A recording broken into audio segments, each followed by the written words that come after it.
야고보서 3장 1절부터 3절까지 봉독하겠습니다. 내 형제들아, 너희는 선생된 우리가 더 큰 심판을 받을 줄 알고 선생이 많이 되지 말라. 우리가 다 실수가 많으니 만일 말에 실수가 없는 자라면 곧 온전한 사람이라. 능히 온 몸도 굴레 씌우리라. 우리가 말들의 입에 재갈 물리는 것은 우리에게 순종하게 하려고 그 온몸을 제어하는 것이라. 아멘. 오늘도 새로운 날을 허락하신 하나님께 감사합니다. 오늘은 주의 날 화요일입니다. 우리가 걸어가고 있는 이 땅에는 길이 있습니다.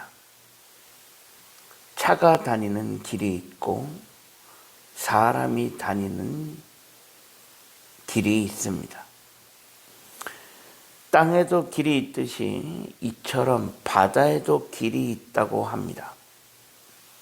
바다에 배가 다니는데 아무 데다 막 가는 게 아니라 정해진 항로에 따라 가야 합니다. 그래서 바다에도 소위 배가 다니는 길이 있습니다. 하지만 문제는 그 바다에 있는 길은 눈에 보이지 않습니다. 땅에 있는 길은 눈에 보입니다. 차가 다니는 길, 사람이 다니는 길, 모든 것이 눈에 보입니다. 차선도 보이고 신호등도 보이고 다 보입니다. 하지만 바닷길에는 바닷물 외에는 보이는 것이 없습니다. 차선이 있는 것도 아니고 신호가 있는 것도 아니고 아무것도 없습니다. 그런데 길은 있답니다. 그러다 보니 항로를 이탈하는 경우가 생깁니다. 그때는 배 방향을 바꿔줘야 합니다. 배 방향을 바꾸려면 배 방향을 바꾸는데 필요한 배의 방향, 좌우를 조정하는 작은 키를 가지고 방향을 바꾼다고 합니다. 사람들 살다 보면 알게 모르게 길을 이탈하는 경우가 있습니다. 그런데 신기한 것은 사람의 인생의 방향이 누군가의 말 한마디에 의해 좌우되어지는 경우가 꽤 있습니다. 즉, 나의 말 한마디가 누군가의 인생의 방향을 바꾸기도 한다는 것입니다. 무심코 뱉는 말 한마디, 어떻게 보면 나는 아무 생각 없이 한 말인데 그 말 한마디가 누군가의 삶의 방향을 바꾸어 놓을 수도 있다는 것입니다. 이처럼 말은 엄청난 힘과 능력을 가지고 있습니다. 그런 것을 생각한다면 사실 우리는 말 한마디 한마디에 조금 더 신중해야 합니다. 그래서 우리는 우리의 말을 바꿔야 합니다. 생각보다 부정적인 말, 누군가를 비난하는 말이 몸에 배어 있는 경우가 너무나도 많이 있습니다. 이제는 그런 말들을 바꿔야 합니다. 하지만 그게 생각만큼 그렇게 쉽게 되지 않습니다. 오늘 본문 야고보서 3장 말씀으로 돌아오면 오늘 본문에서 야고보 사도는 온전한 사람이 어떤 사람인지 분명하게 알려주고 있습니다. 온전한 사람이 어떤 사람이냐? 본문 2절로 넘어가니 말에 실수가 없는 사람이 온전한 사람이라는 것입니다.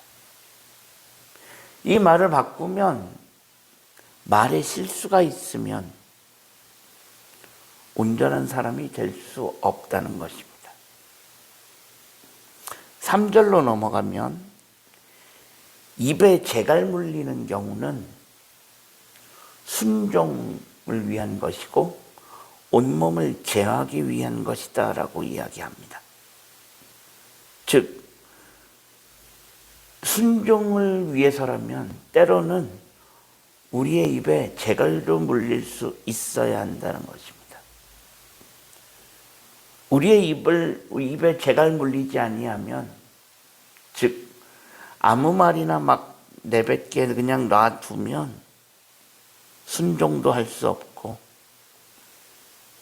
말로 인해서 우리의 몸과 우리의 삶도 통제하기가 어려워진다는 것입니다.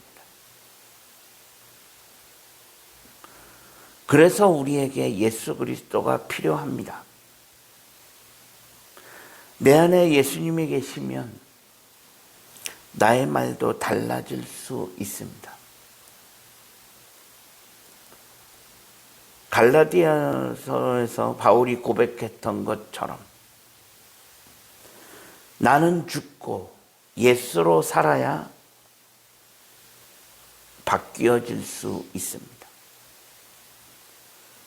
나는 죽고 내 안에 예수께서 살아야 나의 말이 바뀌어진다는 것입니다.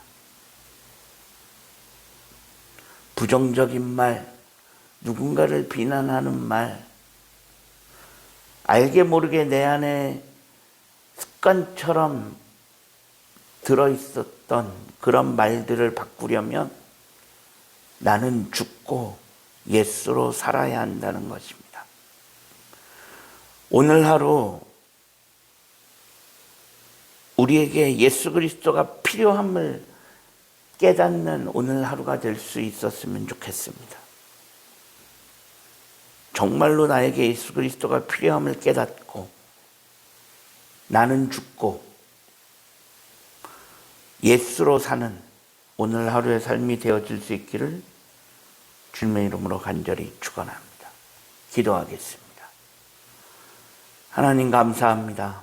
지난밤에도 편안한 힘을 주시고 오늘도 새로운 날을 허락하신 하나님께 감사합니다. 오늘 하루의 삶을 하나님 인도하시고 오늘 하루의 삶에도 나에게 예수 그리스도가 필요함을 인정하고 나는 죽고 예수로 사는 오늘 한날의 삶이 되어질 수 있게 하여 주옵소서. 우리 구주 예수 그리스도의 이름으로 간절히 기도합니다. 아멘.